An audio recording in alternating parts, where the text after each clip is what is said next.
के तपाईलाई पनि लाग्छ कि धेरै पढ्नु, ठूला डिग्रीहरू बोक्नु र एउटा राम्रो सरकारी वा प्राइभेट जागिर खानु नै जीवनमा धनी र सफल हुने सबैभन्दा ठूलो उपाय हो? यदि त्यसो हो भने तपाईँ इतिहासको सबैभन्दा ठूलो भ्रममा हुनुहुन्छ। संसारमा लाखौं यस्ता मानिसहरू छन् जोसँग ठूला डिग्री त छन्, महिनाको लाखौं तलब आउने जागिर पनि छ, तर महिनाको अन्त्यमा सोझै आउने बिजुलीको बिल, पानी, लोन र क्रेडिट कार्डका बिलहरू तिर्दै उनीहरूको पुरै जिन्दगी रगत पसिना बगाउँदै एउटा ऱ्याट रेसमा सकिन्छ। आखिर किन पीएचडी सम्म पढेका मानिसहरू जीवनभर पैसाकै अभावमा छटपटिरहन्छन्? आजको यो भिडियोले तपाईको सोच्ने तरिका र फाइनान्शियल माइन्डसेटलाई पुरै तरिकाले परिवर्तन गरिदिनेछ। स्वागत छ तपाईहरुलाई बोध नेपालमा। आज हामी रोबर्ट कियोसाकीको विश्व प्रसिद्ध पुस्तक रिच ड्याड पुअर ड्याडलाई पूरा रूपमा बुझ्ने कोसिस गर्नेछौँ। यो रोबर्ट कियोसाकीको आफ्नै वास्तविक जीवनको अनुभव हो। बाल्यकालमा रोबर्टका दुईजना बुबाहरू हुनुहुन्थ्यो। पुअर ड्याड रोबर्टका आफ्नै बुवा जो निकै पढे लेखेका हुनुहुन्थ्यो। उहाँले ब्याचलरसम्मको पढाइ सहजै सिद्ध्याएर स्ट्यानफोर्ड र युनिभर्सिटी अफ सिकागो जस्ता हाई स्कुलहरूबाट छात्रवृत्तिमा अध्ययन गरी पीएचडी सम्मको शिक्षा पूरा गर्नुभएको थियो। उहाँ सरकारी शिक्षा विभागको निकै माथिल्लो पदमा हुनुहुन्थ्यो र राम्रो तलब कमाउनुहुन्थ्यो, तर पनि जीवनभर आर्थिक सङ्कट र ऋणमै रहनुभयो। रिच ड्याड रोबर्टका साथी माइकका बुवा त्यो समयमा रिच ड्याड धनी भइसकेका हुनुहुन्थ्यो, बरु भर्खर धनी बन्ने सङ्घर्ष गर्ने क्रममा हुनुहुन्थ्यो। उहाँले कक्षा 8 भन्दा बढी पढ्नु भएको थिएन, तर पछि गएर उहाँ हवाई टापुकै सबैभन्दा धनी व्यक्तिहरू मध्येमा एक बन्नुभयो। यी दुवै बुवाहरूले रोबर्टलाई जीवनमा सफल हासिल गर्ने बिल्कुलै फरक तरिकाहरू सिकाउनु भयो। दुवैको विचार र जीवनको अन्त्य पनि कति फरक रह्यो भने एकजना रिच ड्याडले आफ्नो मृत्युपछि परिवारको लागि $10 मिलियन र चर्चको लागि च्यारिटीहरू छोडेर जानुभयो भने पुअर ड्याडले उच्च शिक्षित र जीवनभर घोटिएर काम गर्दा पनि अन्त्यमा तिर्न नसकेका ऋण र अनपेड बिल्सहरू मात्र छोडेर जानुभयो। सार्थक र आर्थिक रूपमा स्वतन्त्र जीवन बाँच्नका लागि यो पुस्तकलाई गहिराइबाट बुझ्न निकै जरुरी छ। त्यसैले साथीहरू, यो भिडियोलाई सुरुदेखि अन्त्यसम्म नछुटाइ हेर्नुहोला। यदि तपाईँले अहिलेसम्म हाम्रो च्यानललाई सब्स्क्राइब गर्नुभएको छैन भने कृपया अहिले नै सब्स्क्राइब गर्नुहोला र यो भिडियोलाई लाइक अनि कमेन्ट गर्न नबिर्सिनुहोला। रोबर्टका लागि यो इन्सिडेन्ट एउटा ठूलो एभिडेन्स बनेको थियो कि आखिर कुन बुवाको फाइनान्शियल एप्रोच सही र व्यवहारिक थियो। रोबर्टले निकै सानो उमेरमा यो कुरा स्पष्ट रूपमा बुझिसकेका थिए कि उनका रिच ड्याड फाइनान्शियल सेन्सको मामलामा उनका आफ्नै शिक्षित बुवा भन्दा कति गुणा उत्कृष्ट र व्यवहारिक हुनुहुन्थ्यो। रोबर्टका पुअर ड्याड सधैँ सोच्नुहुन्थ्यो र विश्वास गर्नुहुन्थ्यो कि महिनाभरिका बिलहरू तिर्नका लागि केवल एउटै उपाय छ, त्यो हो दिनरात हार्डवर्क र कडा मेहनत गर्नु। त्यसैले उहाँले आफ्नो वास्तविक काम र व्यापारिक सिप बढाउनुभन्दा बढी जति बेला पनि जब सेक्युरिटी, भ्याकेसन, सिक लिभ्स, स्यालेरी इन्क्रिमेन्ट, प्रमोसन जस्ता सुविधाहरूमा मात्रै ध्यान दिनुहुन्थ्यो। रोबर्टलाई लाग्थ्यो कि उनका बुवा आफ्नो वास्तविक कामभन्दा बढी यस्तै जागिरी सुविधाहरूको चिन्ता र दौडधुपमा मात्रै हराइरहनु भएको हुन्थ्यो। तर यसको ठिक विपरीत रिच ड्याड भने कडा मेहनत गरेर बिल तिर्ने कुरामा होइन, बरु आफ्नो लागि पैसा बचाउने र पैसालाई आफ्नो काममा लगाउने कुरामा विश्वास गर्नुहुन्थ्यो। पुअर ड्याड भित्री मनदेखि नै विश्वास गर्नुहुन्थ्यो कि उनी कहिले धनी बन्न सक्दैनन्।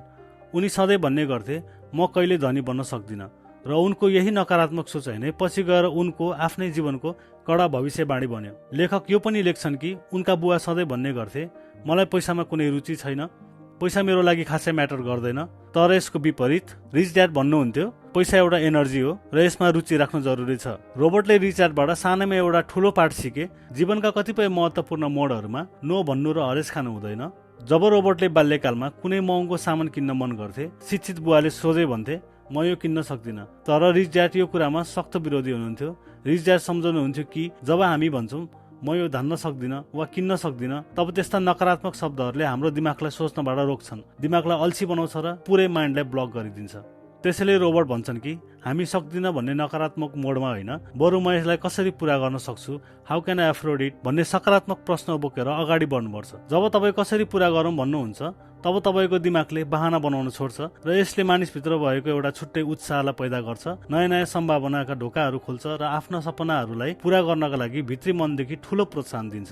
यही फरक सोचाइका कारण रोबर्टले आफ्ना शिक्षित बुवालाई ती मानिसहरूसँग तुलना गर्थे जो जीवनभर एउटा ऱ्याट रेसमा अर्थात् मुसाको दौडमा भागिरहेका हुन्छन्। धनी बन्ने र धेरै पैसा कमाउने चक्करको एउटा यस्तो चक्र जहाँ मानिस जति कुदे पनि अन्त्यमा त्यहीँको त्यहीँ असहाय र छटपटीमा बाँचिरहेका हुन्छन्। स्कुलमा केवल प्रोफेसनल स्किल्सहरू सिकाइन्छ, तर कुनै पनि फाइनान्शियल स्किल्सहरू सिकाइँदैन। यही कारणले गर्दा धनी झन धनी र गरिब झन गरिब हुँदै गइरहेका छन्। हामी पैसाको बारेमा आफ्नो आमा बुबाहरूबाट आफ्नो घरमा सिक्छौँ। धनी मान्छेहरूले आफ्नो घरमा दिने शिक्षा र मिडल क्लास मान्छेहरूले आफ्नो घरमा दिने शिक्षामा धेरै फरक हुन्छ। रोबर्टले आफ्ना बुवालाई संसारका ती लाखौं हजारौं बुवाहरूसँग तुलना गर्छन् जसले आफ्नो छोराछोरीहरूलाई सधैँ एउटै कुरा सिकाउँछन्, धेरै पढ, राम्रो ग्रेड ल्याऊ, राम्रो कम्पनीमा जागिर खाऊ, पैसा बचाऊ र महँगा कुराहरूको पछि नलाग।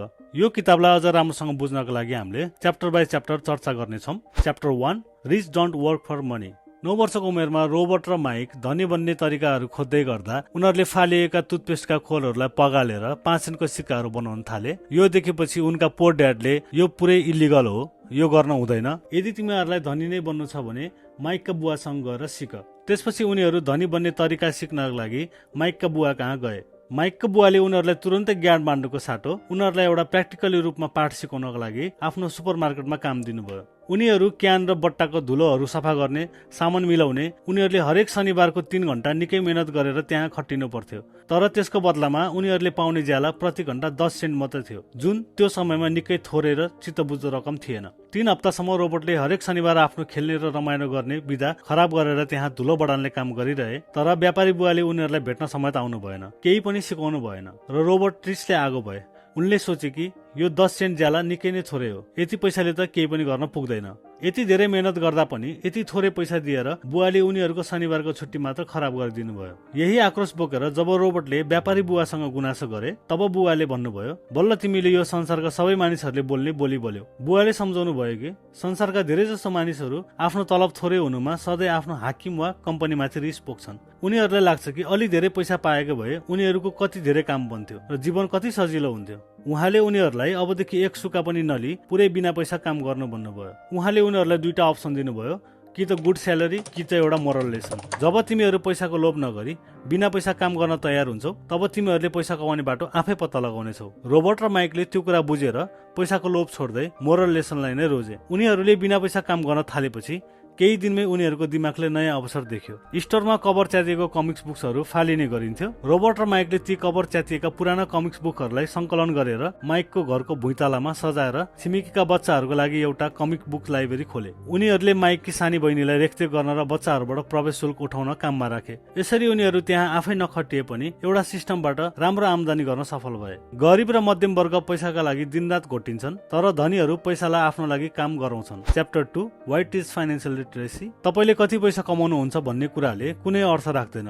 मुख्य कुरा त तपाईले कति पैसा जोगाउनुहुन्छ र त्यसलाई कहाँ लगानी गर्नुहुन्छ भन्ने हो। यसका लागि तपाईले एसेट र लायबिलिटीको बीचको फरक बुझ्न जरुरी छ। एसेट भनेको यस्तो चिज हो जसले तपाई काम नगरिकन सुतिरहेको बेला पनि तपाईको गोजीमा पैसा हालिदिन्छ, जस्तै भाडा आउने घर जग्गा, व्यावसायिक शेयर, म्युचुअल फन्ड, रोयल्टी दिने पुस्तक वा तपाईँ आफै उपस्थित नहुँदा पनि चल्ने व्यवसाय। लायबिलिटी भनेको त्यो चिज हो जसले तपाईको गोजीबाट पैसा बाहिर निकालिदिन्छ, जस्तै ब्याङ्कको लोन, विलासी गाडी, क्रेडिट कार्डको बिल र महँगो घरको मर्मत खर्च। रोबोटका बुवा आफ्नो घरलाई सबैभन्दा ठुलो एसेट ठान्नुहुन्थ्यो, तर माइकका बुवा भन्नुहुन्थ्यो घर एउटा लायबिलिटी हो, किनभने त्यो घरले तपाईलाई प्रत्येक महिना भाडा वा आम्दानी दिँदैन भने बरु त्यसको साटो तपाईको खल्तीबाट ब्याङ्कको किस्ता, कर, मर्मतको पैसा मात्र तानिरहन्छ भने त्यो सम्पत्ति होइन, दायित्व हो। धनीहरू पहिले एसेट किन्छन्, गरिबहरू केवल खर्च गर्छन् र मध्यम वर्गले लायबिलिटी किन्छन् र त्यसलाई नै एसेट ठान्ने भुल गर्छन्। Chapter 3 mind your own business. धेरै जस्तो मान्छेहरू आफ्नो पेसालाई नै आफ्नो व्यवसाय ठान्ने गल्ती गर्छन्। तपाईको जागिर तपाईको पेसा हो जसले अरू कसैको कम्पनी र मालिकलाई धनी बनाउँछ। तपाईको व्यवसाय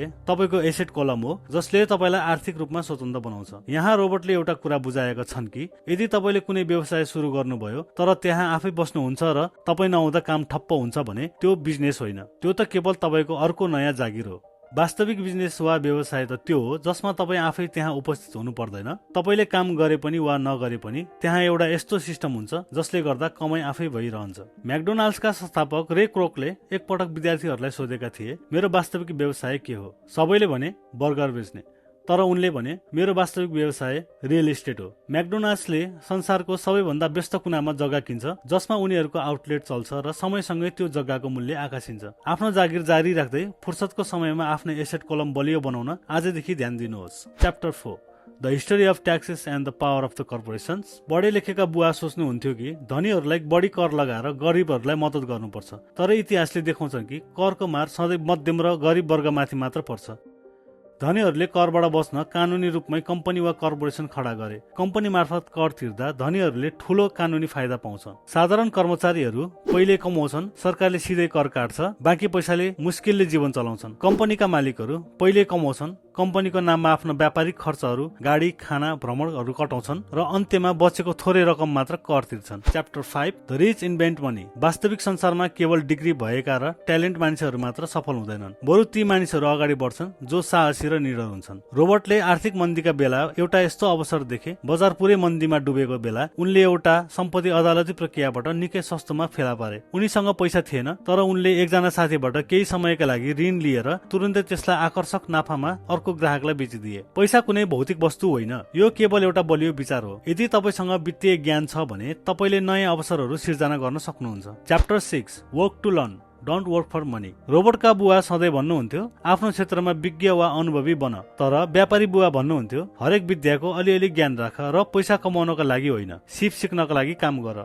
रोबर्टको इन्टरभ्यूमा एउटा लेखिकाले आफ्नो पुस्तक नबिकेकोमा चित्त दुखाएकी थिइन्। जब रोबर्टले उनलाई सेल्स र मार्केटिङ सिक्न सल्लाह दिए, उनी रिसाइन्। रोबर्टले उनलाई पुस्तकको कभर देखाउँदै भने, यहाँ बेस्ट राइटिङ अर्थर होइन, बेस्ट सेलिङ अर्थर लेखिएको छ। तपाईसँग जतिसुकै ठूलो कला भए पनि यदि बजारमा आफ्नो कला बेच्ने सिप आउँदैन भने तपाईँ आर्थिक रूपमा सधैँ पछाडि पर्नुहुनेछ। च्याप्टर 7 ओभरकमिङ अब्स्टेकल्स। वित्तीय रूपमा साक्षर भइसकेपछि पनि धेरै मानिसहरू किन धनी बन्न सक्दैनन्? किनभने उनीहरू यी 5 वटा मानसिक बाधाहरूसँग हार्छन्: fear, laziness, bad habits, arrogance. नलडिकन साइकल सिक्न नसकिए जस्तै कहिले घाटा नभइवरी धनी बन्न सकिँदैन। वरपरका मानिसहरूको कुरा सुनेर आफ्नै योजनामा शंका गर्नु, व्यस्तताको बहाना बनाएर आफ्नो आर्थिक भविष्यको योजना नबनाउनु, तलब आउन साथ पहिले अरूको बिल तिर्नु, यसको सट्टा पहिले आफूलाई तिर्नुहोस्, मलाई सब थाहा छ भन्दै नयाँ कुराहरू सिक्न तयार नहुनु। Chapter 8 awakening the financial genius. तपाईको भित्री वित्तीय चेतनालाई जगाउन र पैसा बनाउने यात्रा सुरु गर्न रोबर्टले 10 वटा व्यावहारिक नियमहरू दिएका छन्, जसलाई हामीले यसरी बुझ्न सक्छौं: find a reason greater than reality. धनी बन्ने यात्रा सजिलो छैन। यदि तपाईसँग बलियो भावनात्मक कारणहरू जस्तै परिवारको गरिबी हटाउने वा स्वतन्त्र हुने इच्छा छैन भने तपाई बीचमै रोकिनु हुनेछ। Make daily choices.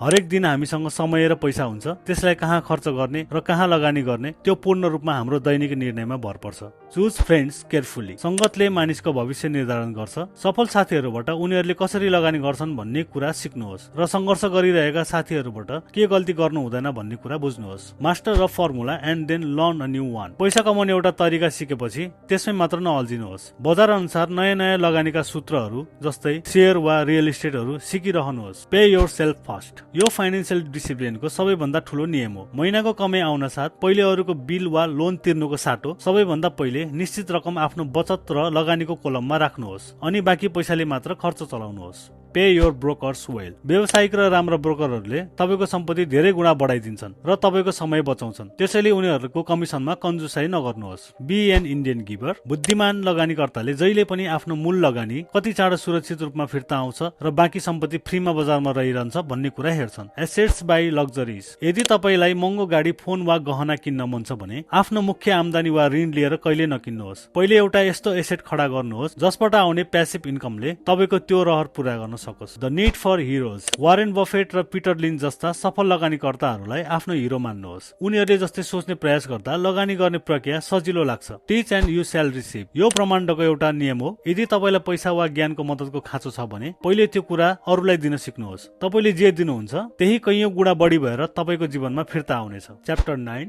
Still want more, here are some to dos. यदि तपाईँ किताबका सबै सिद्धान्तहरू बुझेर पनि अब आजैबाट के गर्ने त भनेर अलमलमा हुनुहुन्छ भने रोबर्टले यी 6 वटा एक्सन स्टेपहरू तुरुन्तै चाल्न सुझाव दिएका छन्। काम नगर्ने पुराना तरिकाहरूलाई तुरुन्तै रोक्नुहोस्। आफ्नो वर्तमान आर्थिक अवस्था वा बानीको मूल्याङ्कन गर्नुहोस्। जुन लगानी वा कामले तपाईलाई नाफा दिइरहेको छैन त्यसलाई तुरुन्तै बन्द गर्नुहोस् र नयाँ तरिकाहरू खोज्नुहोस्। नयाँ विचार र मार्केटिङ आइडियाहरू खोज्नुहोस्। नयाँ र अनौठा विषयका पुस्तकहरू पढ्नुहोस्। आर्थिक सेमिनारहरूमा भाग लिनुहोस् र बजारमा कुन नयाँ प्रवृत्ति वा ट्रेन्ड आउँदैछ त्यस कुरामा ध्यान दिनुहोस्। सम्बन्धित क्षेत्रका सफल मानिसहरूलाई भेट्नुहोस्। तपाईँ जुन क्षेत्रमा लगानी गर्न चाहनुहुन्छ त्यो क्षेत्रमा पहिले नै सफल भइसकेका अनुभवी मानिसहरूलाई खोज्नुहोस्। उनीहरूलाई कफी वा लन्च अफर गरेर उनीहरूका साना टिप्स र रणनीतिहरू सोध्नुहोस्। निरन्तर सिक्ने कक्षाहरू र कोर्सहरू लिनुहोस्। अडियो बुक्स, अनलाइन भिडियोहरू र विभिन्न वित्तीय कोर्सहरू मार्फत आफ्नो ज्ञानलाई सधैँ अपडेट राख्नुहोस्। धेरै भन्दा धेरै अफर वा प्रस्तावहरू बनाउनुहोस्। जब तपाईँ कुनै व्यवसाय वा सम्पत्ति किन्न चाहनुहुन्छ आफ्नो गणना अनुसारको कम मूल्यमा धेरै ठाउँमा महिनामा लिखित अफरहरू पठाउनुहोस्। कसै न कसैले तपाईको अफर